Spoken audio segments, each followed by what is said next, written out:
AIR 88 300 ऐसे ऐसे AIR JEE के क्वेश्चन लगा तो लूं, लेकिन इसमें मेरा क्या फायदा। मैं पीवाईक्यूज की क्या इंपॉर्टेंस है ये तो आपको पता होगा, लेकिन क्या आपको ये पता है कि नीट के अंदर जेई पीवाईक्यूज से कितने क्वेश्चन आते हैं हर साल। तो इस वीडियो में हम यही जानेंगे कि क्या जेई पीवाईक्यूज से भी नीट में क्वेश्चन आते हैं, और अगर आते हैं तो क्या करना चाहिए, और अगर नहीं आते तो क्या प्रैक्टिस के लिए हमें कर लेना चाहिए। एंड लास्ट ईयर मैंने क्या किया था।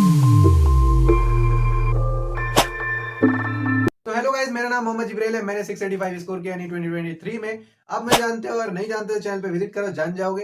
स्टार्टिंग में आप में से कुछ बच्चे ये पूछा करते थे कि जेई पीवाईक्यूज के बारे में कुछ बताओ कि इनसे क्या नीट में क्वेश्चन आते हैं। तो मैंने उस टाइम उन बच्चों को यही कहा था कि जब टाइम आएगा ना, मैं खुद बता दूंगा कि मैंने क्या किया था। अगर करना है तो आपको इस वीडियो में पता चल जाएगा। रिसेंटली जैन अटेम्प्ट ओवर हुआ है जेई एग्जाम का, और देख लिया होगा आपने भी कि जेई जो आया था वो कंप्लीटली एनसीईआरटी बेस्ड आया था, कोई प्रैक्टिकल क्वेश्चंस भी नहीं आए थे। तो इससे इतना तो आइडिया हो गया है कि नीट का एग्जाम भी जो आएगा वो कंप्लीटली एनसीईआरटी बेस्ड ही होगा। लेकिन किसी भी तरह का लेवल ऑफ एग्जाम को लेकर प्रेडिक्शन लगाना सही नहीं रहेगा। मैं तो यही कहूंगा कि भाई प्रेडिक्शन मत करो कि पेपर का लेवल कैसा होगा, इजी होगा, हार्ड होगा, कैसा होगा। हमेशा अपनी बेस्ट प्रिपरेशन रखो, दैट्स इट। हाँ, बट इतना कह सकते हो कि एनसीईआरटी बेस्ड ही आने वाला है पूरा नीट का पेपर। एनसीईआरटी से ही आएगा और कहीं से नहीं आएगा।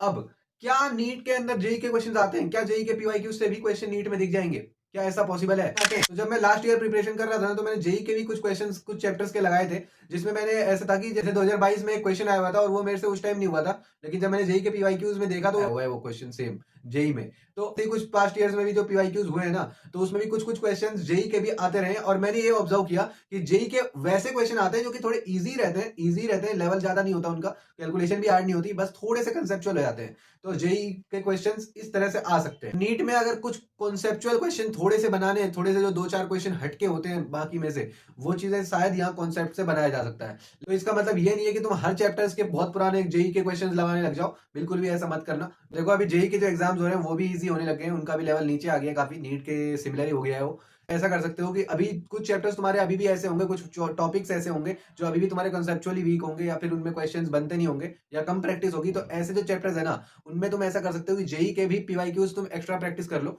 पीवाईक्यूज अपने नीट के तो करने ही है, लेकिन तुम जेई के भी कुछ ऐसे पीवाईक्यूज जो कि कॉन्सेप्चुअल हो लेकिन इजी हो, मतलब ज्यादा लॉन्ग आंसर ना जा रहा, उसका कैलकुलेटिव ना हो ज्यादा, ऐसे क्वेश्चन तुम प्रैक्टिस। बता रहा हूँ कि एक कंसेप्चुअल क्लैरिटी तुम्हारे को अच्छी हो जाएगी थोड़ी सी, जो कि जिससे क्या होता है कि नीट के क्वेश्चन फिर तुम्हें सिंपल लगने लग जाएंगे काफी। और ये मैंने खुद किया था पिछले साल, मुझे पता है इस बात से।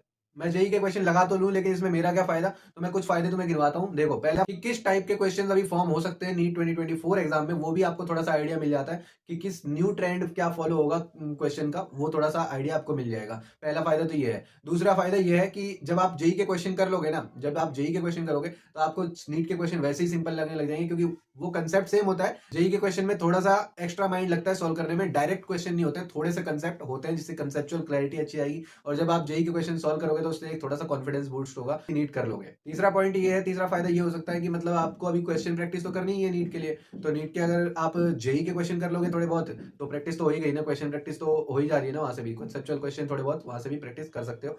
बाकी मैं तो यही सजेस्ट करूंगा कि अगर कर सकते हो तो कर लेना। वैसे उतना जरूरी नहीं है कि मतलब सारे बहुत सारे क्वेश्चन जेई से आ रहे हैं, आप जेई नहीं किया तो क्वेश्चन नहीं होंगे, ऐसा बिल्कुल भी नहीं है। क्वेश्चन तभी भी सॉल्व कर लोगे अगर जेई के क्वेश्चन नहीं भी किए। बस यही है कि आपकी प्रैक्टिस अच्छी होनी चाहिए, चैप्टर में स्ट्रेंथ आपकी अच्छी होनी चाहिए, चैप्टर में पकड़ होनी चाहिए। जब प्रैक्टिस किया था तो मेरे को थोड़ा बहुत फायदा हुआ था कि मतलब ग्रिप अच्छी बन गई थी मेरी फिजिक्स में। क्वेश्चन अब कैसे भी आते थे तो मैं सॉल्व कर पाता था, क्योंकि कंसेप्चुअल क्लैरिटी अच्छी हो गई थी। बाकी आपकी मर्जी, आप करना चाहो तो कर सकते हो, नहीं करना चाहो तो भी आप नीट के क्वेश्चन अच्छे से प्रैक्टिस करो। बहुत ज्यादा प्रैक्टिस की जरूरत है अभी, नीट में 3 महीने ही रह गए। और अभी प्रैक्टिस और रिवीजन और टेस्ट, ये 3 चीजें आपकी मेन होनी चाहिए। और रिवीजन बहुत ज्यादा इंपॉर्टेंट है, क्योंकि रिवीजन नहीं किया तो अभी तक जितना भी पढ़ा सारा वेस्ट हो जाएगा। के ऊपर तो मैं लास्ट वीडियो भी ला चुका हूँ, जिसमें कि 4 टॉपर्स ने आपको बताया जो AIR 88 300 ऐसे ऐसे AIR लेके आए हुए हैं अलॉन्ग विद बोर्ड्स में भी जिन्होंने फोड़ा है, उन्होंने आपके साथ शेयर किया है, तो वो भी देख लेना अगर देखना चाहो, लेकिन फॉलो करना। देखो यार, अभी 3 महीने ही बचे हैं लास्ट के, और इसमें मैं यही बताना चाहूंगा कि अभी मतलब बहुत जगह हर जगह मत भागना। ठीक है, अपने आप को टाइम देना, यानी कि सेल्फ स्टडी पे ज्यादा फोकस करना। और अगर कोई भी डाउट हो, किसी भी तरह का कुछ पूछना हो, तो इंस्टा पे मेरे से पूछ भी सकते हो, मैं सबको रिप्लाई दे ही देता हूँ। ठीक है, और अगर किसी भी तरह की कोई भी वीडियो चाहिए हो कि हाँ ऐसा बता दो, ये बता दो, तो बता देना, मैं वैसे ही वीडियो ले आऊँगा अगर आपको कुछ चाहिए तो। ठीक है, बाकी पढ़ते रहो, लगे रहो, 3 महीने बाद आपका भी दिन आएगा और उस दिन एग्जाम में फोड़ के आओगे आप।